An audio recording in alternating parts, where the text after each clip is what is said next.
What up, my people?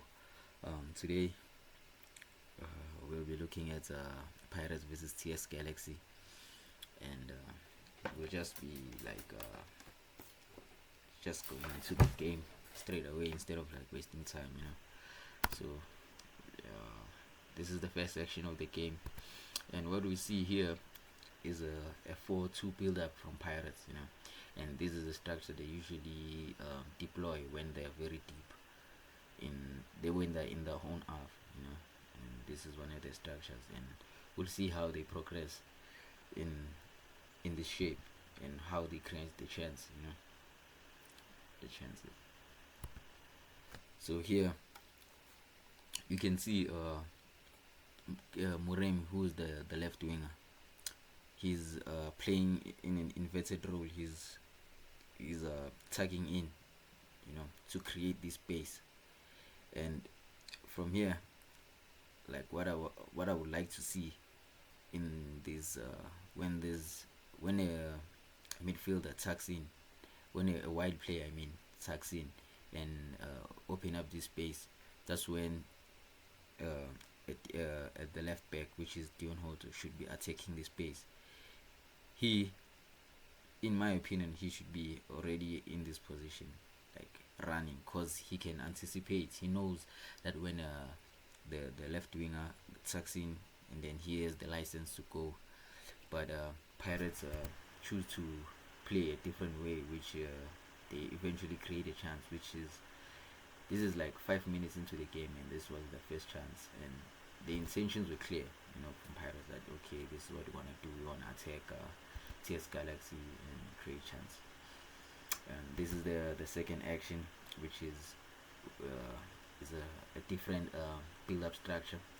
This is a 3-2 build-up structure, and we have the goalkeeper, who is adding as the extra player. In the build-up structure, you can see him is like splitting the defense.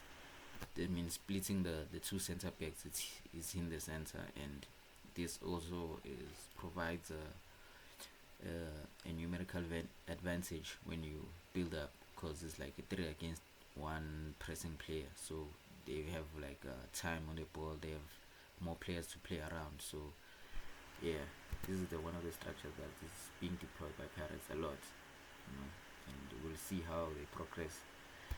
And what we see,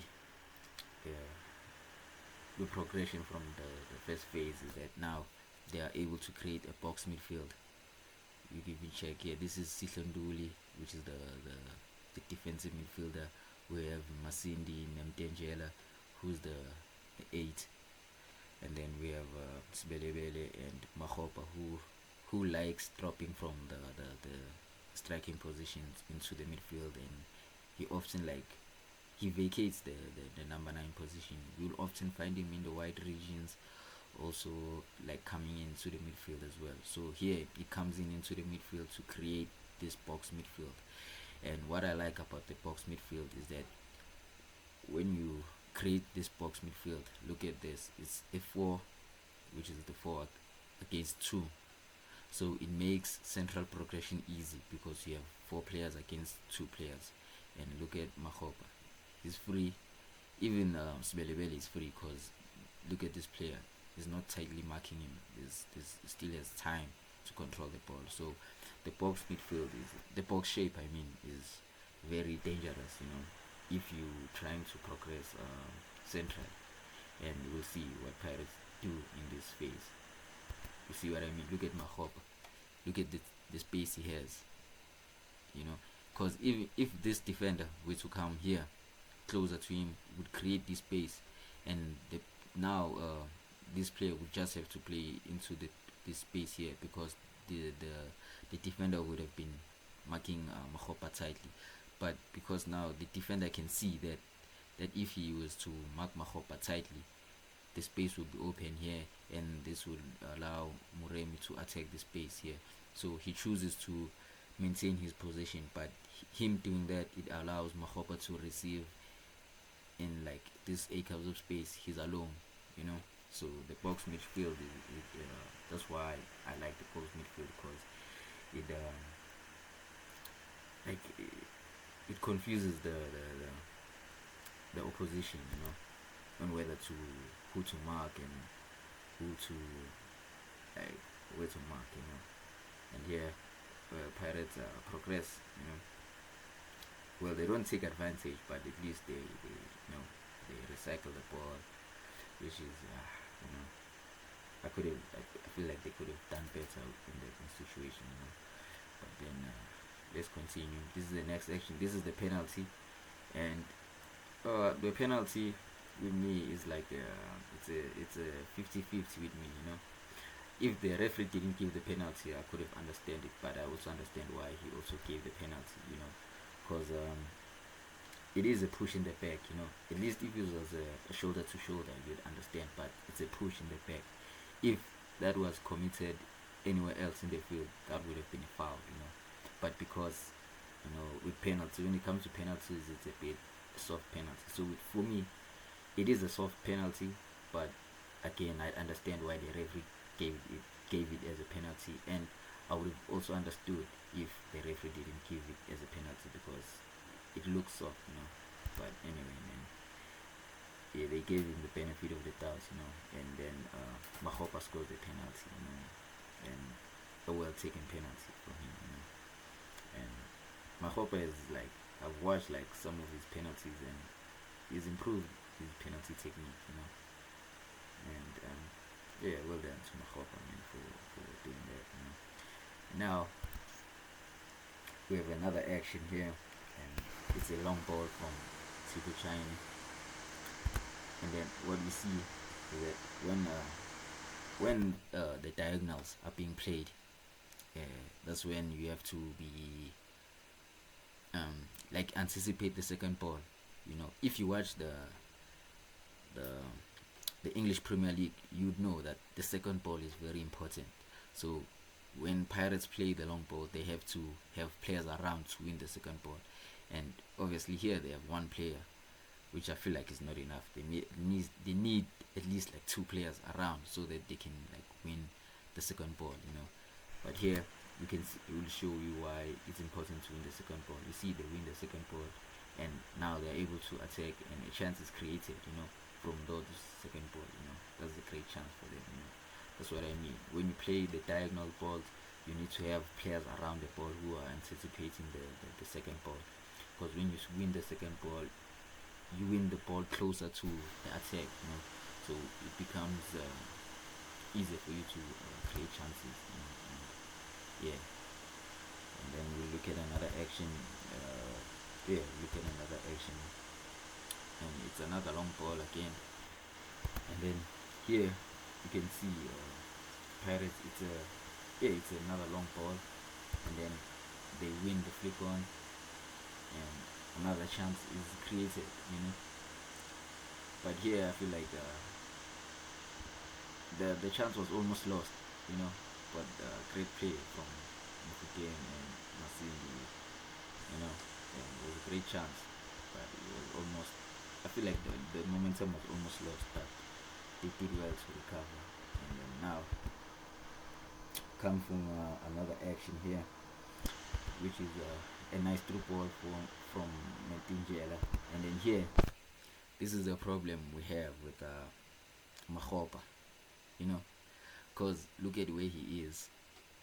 Like I said in the previous actions, in the game, where we know that Makgopa likes vacating this area to drift away from the number 9 position into the midfield, into the wide regions as well. But look, the disadvantage of having a player like that likes to roam away from the number 9 position is this. Look at here. Because if Makgopa was here, Morem would have played a one-time cross and then would have scored the goal.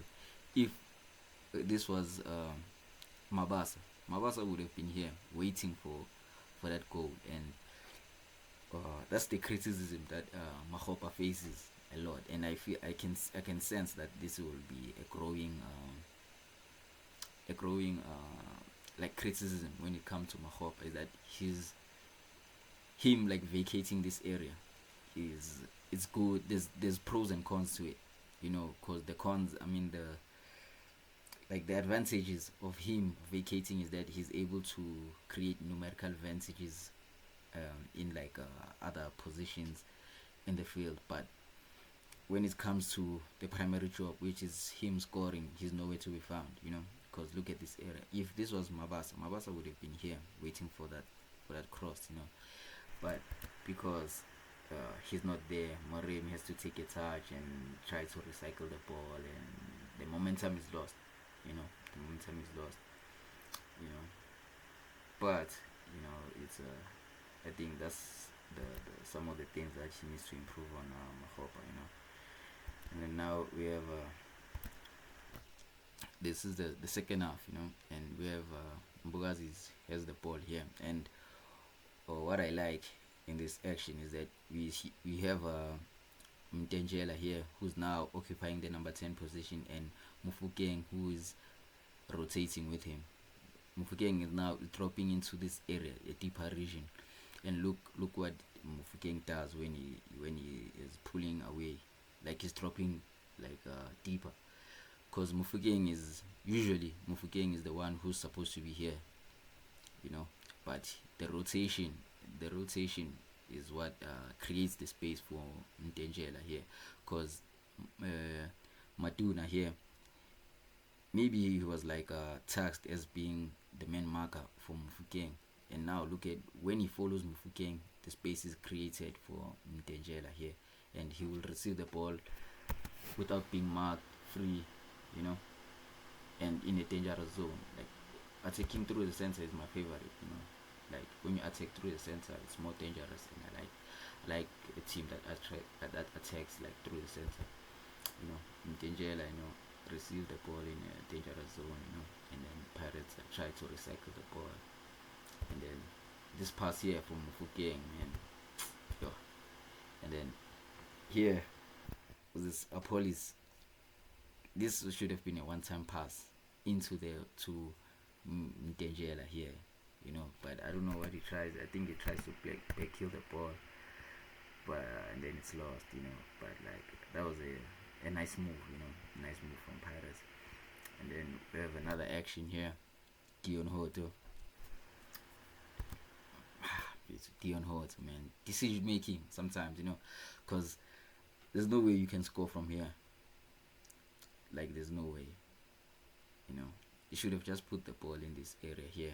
Look at how many players are running onto the ball. We have Mabasa, we have Apolis as well, should just put the ball in this area, and then we could have scored the second goal. And what this type of chances are what separates a team from winning a title, because you can see it's 1-0, and these chances we need to bury them, because these type of chances are what imagine if the score was 0-0 and then you get a chance like this. Maybe this is the only chance you Pirates get, and then Hoto decides to shoot, and then like instead of like playing a better decision, playing a better pass so that they can like score the goal, and then now the league is lost. 2 points are lost. So decision making, man, sometimes is what kills our players. But I think that's what they need to improve. Yeah. And then we have another action here, and this is another Mufukeng, and this is a rare moment for him, because usually Mufukeng, when it comes to decision making, he's one of the best when it comes to decision making, like in terms of the whole country. Decision making always makes the right decision, but here he chose the wrong decision. I mean, look at this. We have Apolis here free in the acres of space, or he could have played a simpler pass to Mbule, who would then play Apolis, but he chose to play a wrong pass. He chose to play a wrong pass, and then a turnover is done, and a turnover like this, if you're playing like CAF Champions League, a turnover like this will result in a goal, because look at this pass. If this was Champions League, that was a goal, man. Playing against like teams like Al Ahly, Pyramids, that was a goal. And then this is the stuff that I feel like that needs to be like cut out, you know, like decision making has to be better, and also like when it comes to turnovers, you know, you have to like limit the turnovers, make sure they deal better, when it comes to the turnovers, you know. And yeah, this is the second goal for Pirates, and it's another long ball, and then Hoto wins it. And then when I talked about decision making from Mufukeng, why I say he's one of the best in the country when it comes to decision making. Look at this, one time pass, my guy. Hodo crosses it, and then it's a goal. Simple as that, man. Mufukeng, my guy, one of the top players. And Mabasa, man, proven goal scorer. You know, he might not be good when it comes to link up, but primary job, he does it. And yeah, that's the last of the action, man. I hope everybody enjoyed the video. Like, subscribe, and comment. Then we can continue the conversation, you know, on the comment section. Yeah, you can talk about stuff that I didn't, what you guys see in the game, which I didn't cover, and we can continue the conversation, man, in the comment section. And peace.